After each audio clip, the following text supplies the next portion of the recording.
Different's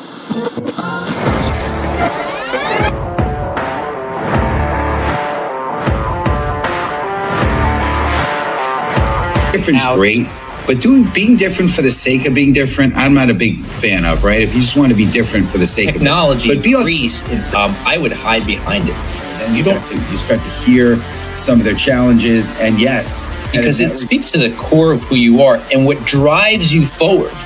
Because what makes you different is what drives you.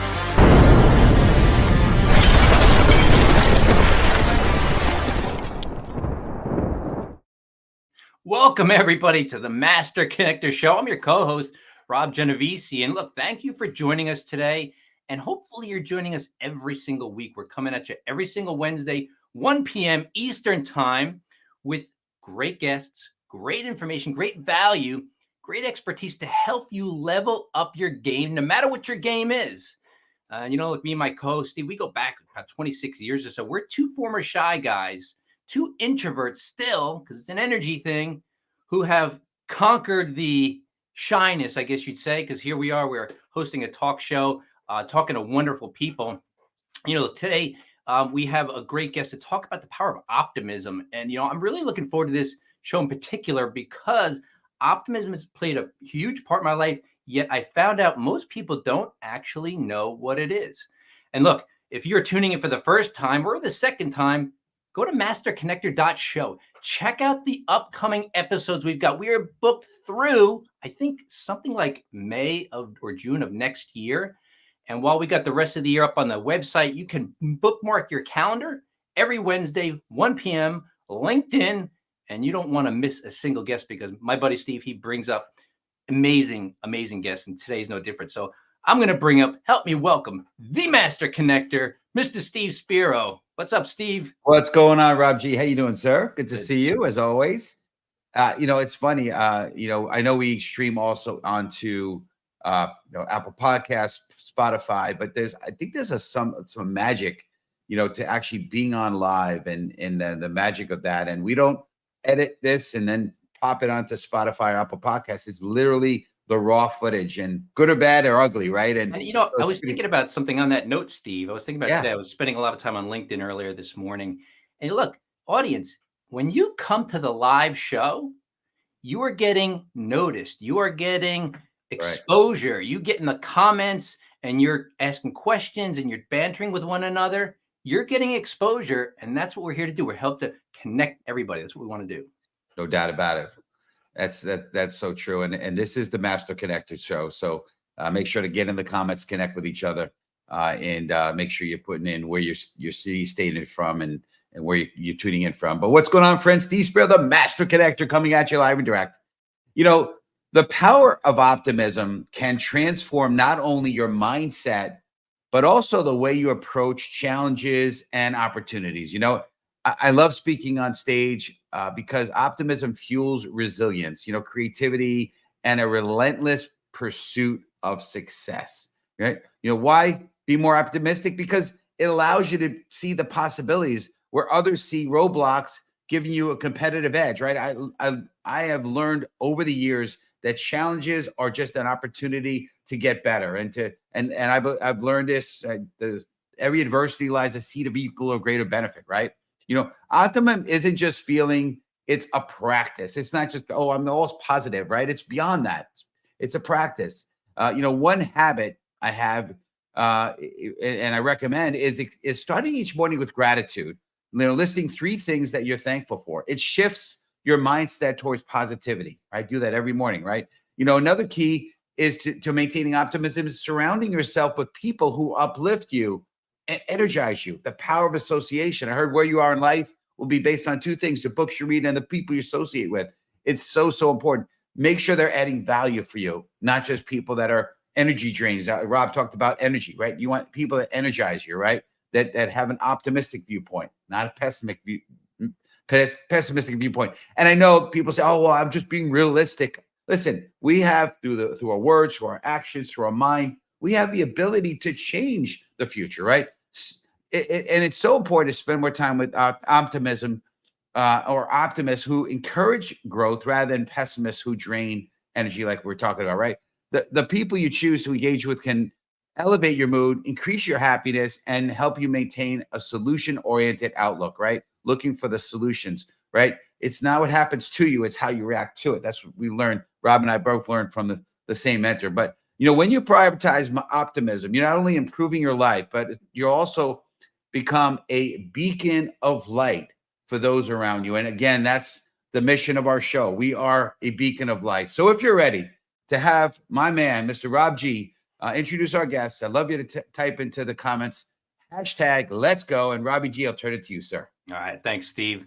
Listen, great show for you today. I can't wait. But listen, Neil Wood has more than 35 years of experience as a sales rep, trainer, speaker, and business coach.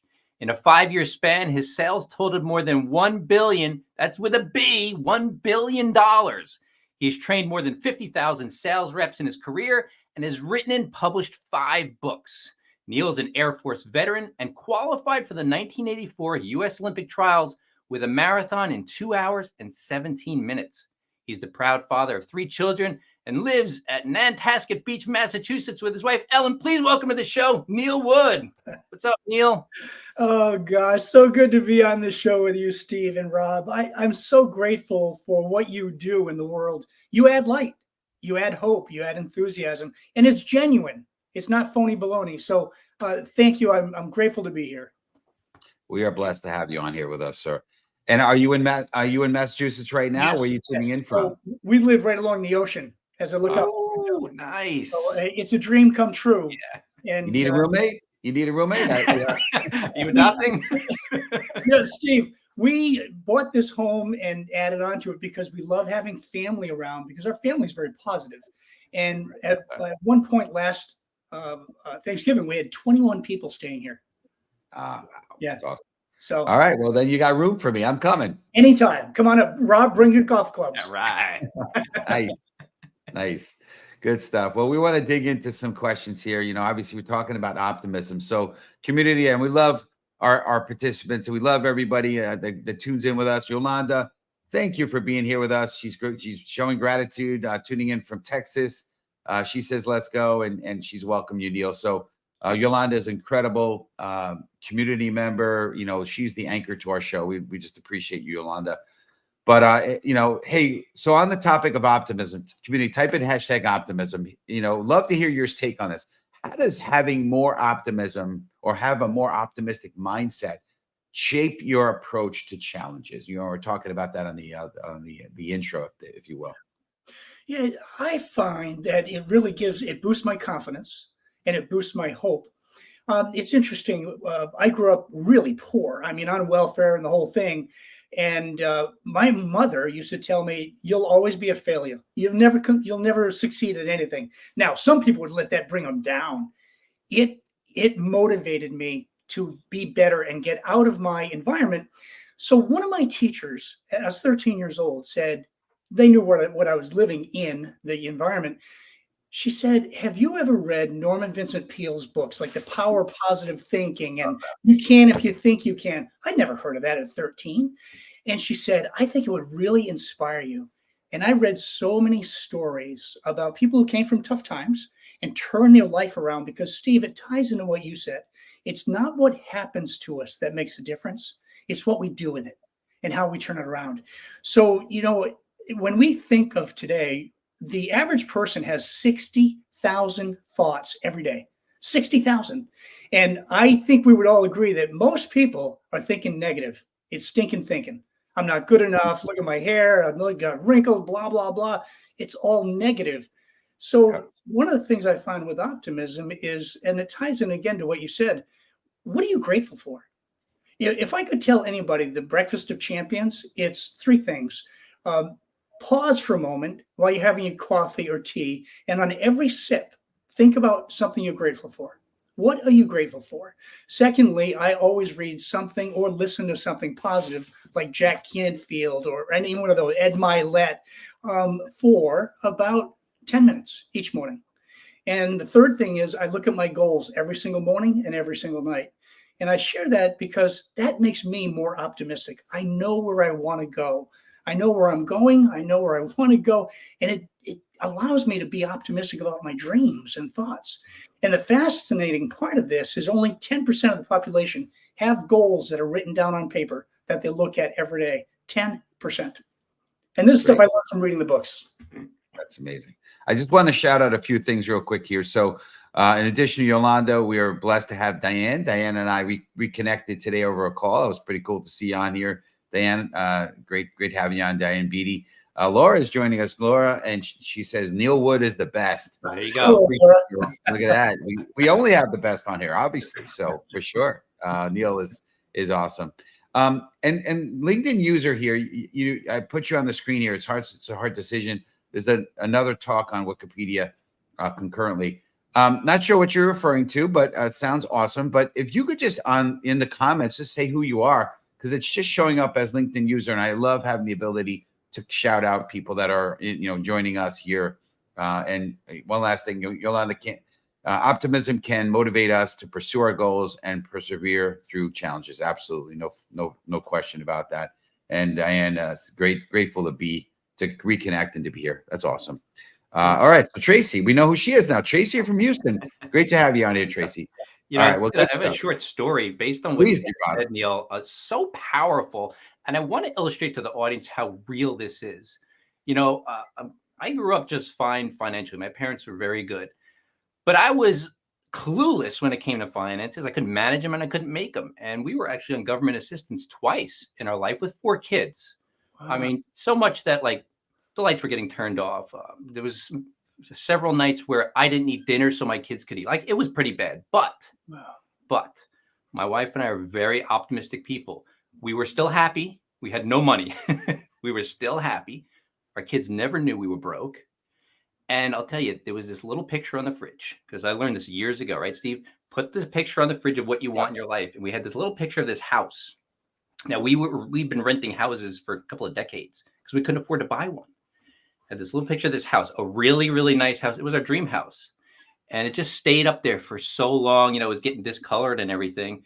And what happened was it kept us focused on our goals, like you said, Neil. It kept us moving towards it. We knew where we were going. And I'll tell you this, at the end of November, we're moving into that house. Over 25 years in the making. So the actual house in that picture, we're building it right now. So it's not just positive thinking. Right. There's something at play, right, Neil, that brings you towards, by visualizing it, by being optimistic, going, someday I'm going to have that. I know I can. It moves you towards it. Yes? Absolutely. You throw those vibrations out to the universe. I know it might sound kind of Star Trekky, but it's amazing how powerful your thoughts are. And think, Rob, imagine doing just the opposite. Oh, I'll never be able to afford a house. We're going to be poor for the rest of our life. Man, that's just, you see my tone. It just kind of brings you down. When you have a goal, and I like that, that's like a visualization board, right? Where do I want to go? What do we want? Yeah. When we go on vacation, where do we want to go? Put pictures up. Yeah. Keep them right here, right? You're constantly looking at it. It's a reminder of what makes you optimistic, what gives you hope. Yeah, I love it. One of my favorite books is The Compound Effect by Darren Hardy. And he speaks about, he debunks, if you will, the sort of law of attraction that people think it's very kind of woo-woo-ish, right? It's so like, ooh, no, he's like, think about it, right? When you buy a car, and Rob has this beautiful Bronco I'm envious of, the new Bronco with the rag top on it, but like when you buy a new car, all of a sudden, miraculously, you see the same vehicle on the road. You didn't see it before. Now, is it just that they're more on the road? No, you're just more aware. So that's by the power of your mind and putting visualization and thinking those things, those thoughts, gives you the opportunity to kind of make it front of mind. And that's how the law of attraction works. It's not very woo-woo. It's pretty logical. I just want to, before we go a little deeper here, I just want to acknowledge Maria. Maria's on the call here from Huntington Beach. Welcome, Maria. Diane says, awesome testimony, Rob. Acknowledging that. Got a little clappy from Ellie, who's a relatively new friend. Great having you on here, Ellie, with us. Elizabeth Cordova. But excited to continue on here. So let's, and you can feel free to go back if you need to, but I want to talk about happiness, right? One of the things we were talking about prior was, happiness. And so community, type in hashtag happiness. And so what role does optimism play in boosting your daily happiness and well-being? Well, Steve, I've got to share another story with you. When our son was 6 years old, we had two boys at the time, 6 and 4. He would wake up in a horrible mood every morning. And I thought, what on earth could be wrong? So that night at bedtime, I popped up and I said, I want to say goodnight. How was your day? He said, oh my God, Dad. Now, keep in mind, guys, 6 years old. He said, I've had the worst day of my life. I fell down the driveway. I broke my toy. I had a fight with my best friend. Now, guys, we had just moved to the neighborhood. He had been friends with this kid for a week. His best friend had a disagreement. He went on and on and on. I realized that it was like watching the evening news before bed, negativity. So I knew, because I studied psychology and optimism and hope, I had to change the thought in his brain. I said, Nikki, I'm sorry all that happened. And what was the best part of your day? The script is really important. What was the best part? The brain filters all of a sudden, best, not bad. He said, oh my God, Dad, we went to the zoo. I saw a great big lion roar in front of me. We saw a giraffe and a rhinoceros. He went on and on and on for 10 minutes about the best part of his day. We started doing that with both of our sons at bedtime for the next 7 years until they became teenagers. And then you know what happens to boys. But what happened is when we did that at night, they would wake up in a positive mood because they went to bed with positive thoughts. Now, I've shared that story about 5,000 times because it's not only for kids, it's for adults. When you go to bed, I encourage people, think about the best parts of the day as opposed to, oh, I had a terrible meeting or I got caught off on the highway. You know what? You got to let that stuff go. Yeah. When I was in the Air Force, I met a guy named Tom Kirk, and we became great friends, and he became my mentor. He gave me the first cassette I'd ever seen in my life on goal setting. I was 19 years old. So Tom and I had a chat. He said, you're going to do great when you go back to the States. You're going to have a business. You're going to be a multimillionaire. I said, well, Tom, let me tell you something I've never told you. I grew up on welfare. I ran away from home. My parents weren't well educated. What was I carrying? A pity party. Tom said, let me stop you in your tracks.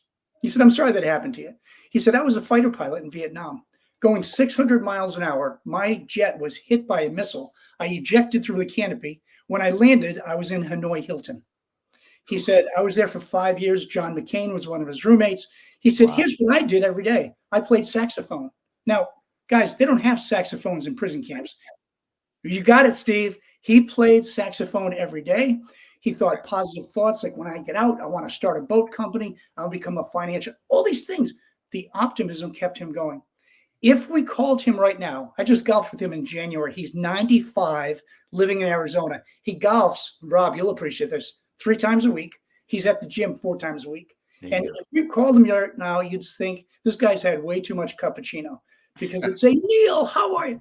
Anyway, he said people came out of prison camp and they were miserable. Woe is me. Hey, by the way, horrible things happened. But it's, again, Steve, as you said, it's not what happens. It's what you do with it and how you turn around and what you do next. So those types of stories just really fire me up, because those types of people, positive-minded people, tend to add more light to the world and to our day and to our life. No doubt. I just want to, first of all, I want to acknowledge you. I know Rob read it, and I want to acknowledge, thank you for serving. We really appreciate that big time. And then, you also said something that resonated for me. And we heard this early on, and from the same association. Be conscious of what you watch or don't watch before you go to bed. I stopped watching the news, and I get enough news from people around me. They tell me what the current event is. You don't watch the news? No, because it's always negative, and it's funny. And then I know also people that watch like horror movies before they go to bed, and guess what? They have nightmares. Right. Hello, right? Like, put the negative in. It's not good, because the brain, we've been taught, read positive stuff before you go to bed, because it rolls around in your brain for 6 or 7 hours that you're sleeping, 8 hours, whatever. And it kind of reprograms, and makes it a fertile ground, positive ground, as well. So important what you said. Again, before we don't go too far here, I want to just acknowledge a few things here. So Tracy writes here, Neil, his life has a perspective. You are so understanding. That's from Tracy. And then she also writes, "Great talk. Glad I made it. We'll watch again later. Sadly, I have to run." Okay, well, we'll see you on later for sure. But ciao for now. That's awesome. Some heart emojis from Yolanda. Diane says, "Neil, thank you for serving." She acknowledges she also served. We appreciate Diane, who also served as well.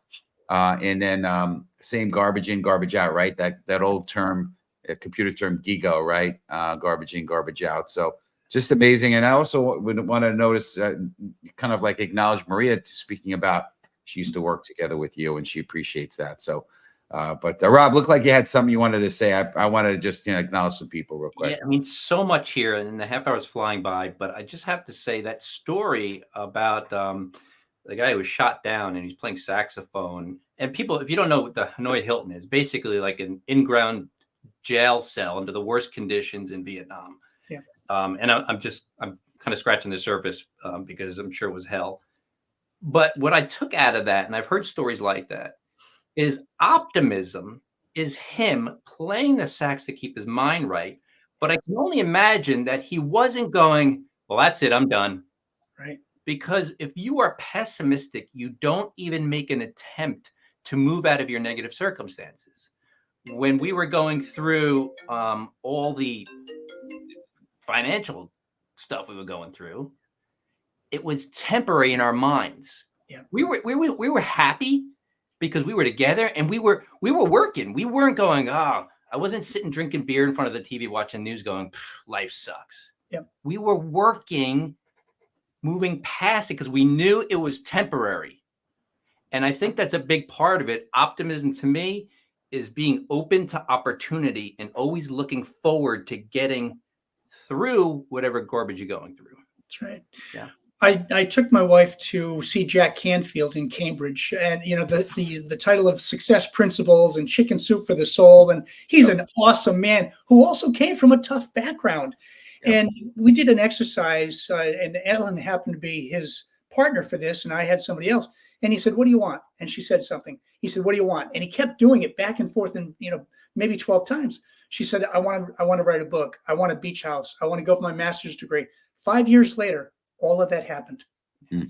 Beach house, wrote a first book. I mean, to go back to what Jack said, it is about optimism and not like, "Oh, the world's just, everything's great." No, not everything's great. There's good stuff and bad stuff every day. What do you want to focus on? That's it. Because you focus on negative people and negative things are going to bring you down. They drain you, right? Right. And I always encourage people to every morning to do the mirror test. Look in the mirror and say something about yourself that you like. Right? It just makes a difference. It starts the day off right. Yeah, Rob was talking about being introverts, and obviously that's an energy thing, right? Yes. But the energy also relates to this piece of it as well. And in terms of so I'd love to hear. So community, type in #energy. How does spending time with optimistic people influence your energy and your productivity, if you would? Well, thank you for asking. And I'm going to throw this back to the audience. Think about the people you associate with every day. If you're talking about somebody who is just down on their luck every single day, this is wrong, that's wrong. How do you feel when you leave them? I'm probably drained because they just suck the energy out of you. Compared to how do you feel? And I know Maria and Laura are on the call. I've worked with them for a long time. I know them well. They're both optimists. You have a conversation with them over a cup of coffee, you walk away just feeling so good about life and hope and the future. And I just think that's one of the gifts as optimists that we give to others. We try to lift people up. And that's what I get from being around positive people. There are no negative people in my world. Doesn't mean they don't have problems and we have to brainstorm and come up with it. But generally speaking, they're happy. They enjoy life. They're grateful and they're kind to others. They add light like you guys do. I love that. That's great. Yeah. So I'd love to ask, as we're kind of to the tail end of the show, we love the ability to create maybe some action points for people, right? And I think there's a lot of people in the world that are dealing with challenges, that are going through stuff, that are maybe it's financial, like Rob has gone through. I've gone through my share as well, or maybe it's health stuff. I've got some family members dealing through that. or maybe it's just relationship stuff, whatever it is, right? Maybe job scenario. I know we're in the midst of an election year, and there's all sorts of craziness going on in that world, right? But love to hear your perspective on resilience. So community, type in hashtag resilience as we close down the show. Maybe you can make some final comments here. But how can optimism help you build resilience in those tough times? There are 4 words I said to myself when I did the Ironman triathlon, and that was, I can do it, I can do it, I can do it. Because that mindset's really powerful. And I share that story because just the opposite, I've seen people running a 5K race who said, oh, I can't do this. Or getting up to give a presentation and say, Neil, I know I'm going to fail. Henry Ford, if you believe you can, or you believe you cannot, you're right. That's right. Right. So that's what the mindset gives me. I've done things in my life like the marathons and Ironmans and public speaking that most people are scared to death of. But I thought, well, if other people are doing it and thousands have done it, I can probably do it if I train and I prepare and I practice. Wait, what was that, Neil? You know you can do it if you do what? If you do what? If you believe. And you train and prepare, everybody. I think what people think, Neil, is, right. Oh man, look at Neil. He's done all these things because he was just born to win. Right. And people who excel at something, they go, oh man, they're just excellent at it. They have a gift. They're blessed. All this stuff. Let me tell you something. I like to punch some people who go, man, Rob, you're really good at this. You know how much training, how many lessons, how many tears I cried trying to get better, and how much I prepare to win. Preparing is so key, right? Well, this ties into the analogy I use is looking at Scotty Scheffler, since several of us golf. 9 months ago, he hired a putting coach because he wanted to get a little bit better. This year, I think he's won a total of $45 million. In many tournaments, 1 stroke better after 4 days. So he wasn't tremendously better in this competition. On average, he was a quarter of a stroke better each day. And by the way, he was already one of the best in the world. Absolutely. Absolutely. He still hired a coach. Even better. So the thing we have to ask ourselves is, can I get better at what I do? Professional athletes practice 5 days a week for game time, right? Absolutely. I believe we're corporate athletes. And if we want to reach those goals with that picture on the fridge or whatever we want to do, one, we have to know what the heck we want, and you got to be willing to work for it and practice and get bumped down sometimes and have a failure, which doesn't mean you're a failure, but you make a mistake and you're like, okay, I won't do that again. Let me try it this way. That's right. Yep. That's I heard 1% change could create 300% results. That's what I heard. Yeah, for sure. So, and it's funny that everyone talked about when Jeff Bezos and Amazon really took off.